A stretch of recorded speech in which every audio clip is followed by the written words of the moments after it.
जय जगन्नाथ मु सोनी आपन स्वागत करछि Soni kitchen and blog channel को। आशा करछि जगन्नाथ कृपारू आपण माने समस्ते भलर थिबे, जोर थांतु भलर थांतु, सुरक्षित थांतु।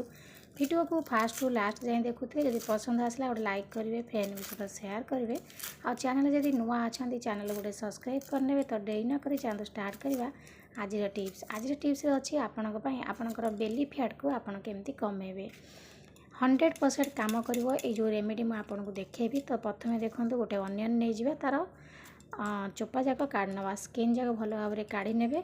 तो देखो मुझे काढ़ी नहीं। तो एमती चोपा जाक सब काढ़ी सारा पर आम कौन करवा ना ग्रेटर साहाय्य ग्रेट करनवा। ये जो रेमेडी मैं आपको देखेबी आपको आपण कंटिन्यू किछि दिन व्यवहार करेंगे माने पीबे, देखिए आपणकर बेली फैट आराम से कमिजिव। तो देखो ये प्रथम आम ओनियन को ग्रेटर साहाय्य भल से ग्रेट करनवा। ग्रेट कर सारा पर तार रस टी काढ़ी नवा। मुझे आपन को जस्ट गोटे थर पीला भली करके देखेबी। आपण आपको डेली एमती बनईकी पीबे। जदि बड़िला ताकू गोटे काच बोतल साहाय्य गोटे दिन स्टोर कर रखिपारे फ्रिज रे। बेसी दिन पर स्टोर करके आप रखिए कहीं पियाज बिल्कुल भी रखा जाए फ्रिज रे स्टोर करके। तेणुक प्रत्येक दिन आप बनईकी पी पाले बहुत भल।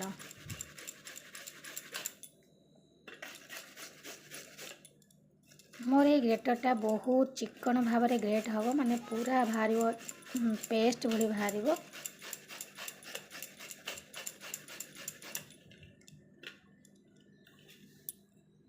तो ये देखो ग्रेटर साहाय्य आम भल भाव में ग्रेट कर सारापर आम चिपुड़ी ता रस टी काढ़ी नवा। ए पियाज रु बहुत परिमाण देखो जूस माने रसटा बाहर। तो गोटे चामच ठू अधिक है तार रस। तो देखो ये मुझे काढ़ी नेली ओनियन जूस।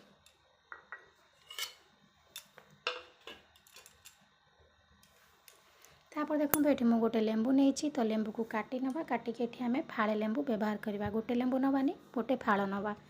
तो ये भाव में आम लेंबू को काटिकी गोटे फाड़ लेंबू नहीं जावा। एथर लेंबू चिपुड़ी आम तार रस काढ़ी नवा। जमती पियाज रस काढ़ी नहीं ओनियन जूस सेमती आम नहीं जावा लेमन जूस। तो ये आम चिपुड़ी तार रस काढ़ी नवा लेंबूर। तो देखो गोटे चामच ठू टिके कम हम। तो 1/3 तो आम नहीं जावा लेमन जूस। तो हो गला ये आपणकर ओनियन जूस तापर लेमन जूस। तापर नेक्स्ट जिनस देखो ये नहीं जावा हनी।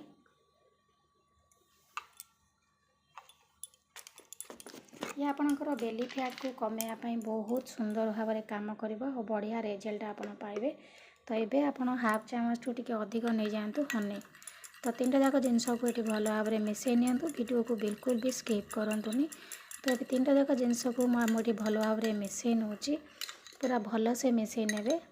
आपड़ ये भाव में माने देखो गोटे स्पून है एमती 2 ରୁ 3 स्पून 3 टेस्पून ने ये भाव में जूस बने बन सारापर आपको आप सका खाली पेटरे एमती जूस बनईकी पीयंतु। आप 10 डेज पीला परे आप निश्चित भाव में आप जापर रिजल्ट माने बहुत बढ़िया काम दब आपणकर बेली फैट कमेवाई।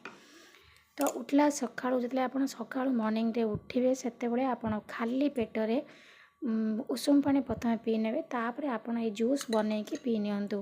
पी सारापर अध घंटा पर्यंत किसी खातुनि 3 चामच खंड जूस पी ने। तो एमती आप 10 डेज करंतु देखिए आप पूरा बढ़िया रिजल्ट पाइबे आपणकर बेली फैट कमेवाई। तो देखो ये प्रथम आम भल भाव में आपको मिसई नवा पूरा एम्प्टी स्टोमाक रे आपको आप पी ने। तो देखो केते सुंदर देखा जाउची ता कलर। आपणकर लेंबू तो जानते आपणकर फैट कमेबो। हनी महू भी आपणकर फैट कमेबो।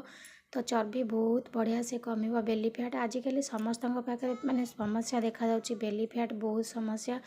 माने आमे खाद्य पाद्य को ठीक से कंट्रोल न करवा, छणाछणी खाइबा, फास्ट फूड खाइबा जहाँद्वारा कि बेली फैट बहुत परिमाण में प्राय लोकंकर देखा जाउची। तो आमे ताको घरे उपारे ये भाव में कमे पारिबा। तो आप निश्चित भाव में आपको 10 डेज व्यवहार करंतु। 10 डेज पर आप निश्चित जानीपारे फरक आपणकर बेली चर्बी केते कमिबा को आरंभ हो गलानी। तो आशा करछि आज ये सुंदर वीडियोटी आपको पसंद आसथिबो। जदि पसंद आसता लाइक करेंगे, फ्रेंड सहित सेयार करेंगे आ चैनल जदि नुआ अच्छा चैनल गोटे सब्सक्राइब करने। तो आज मु विदाय नौ पुणी देखा आपण सहित नेक्स्ट वीडियो से पर्यंत रोचे नमस्कार। जय जगन्नाथ।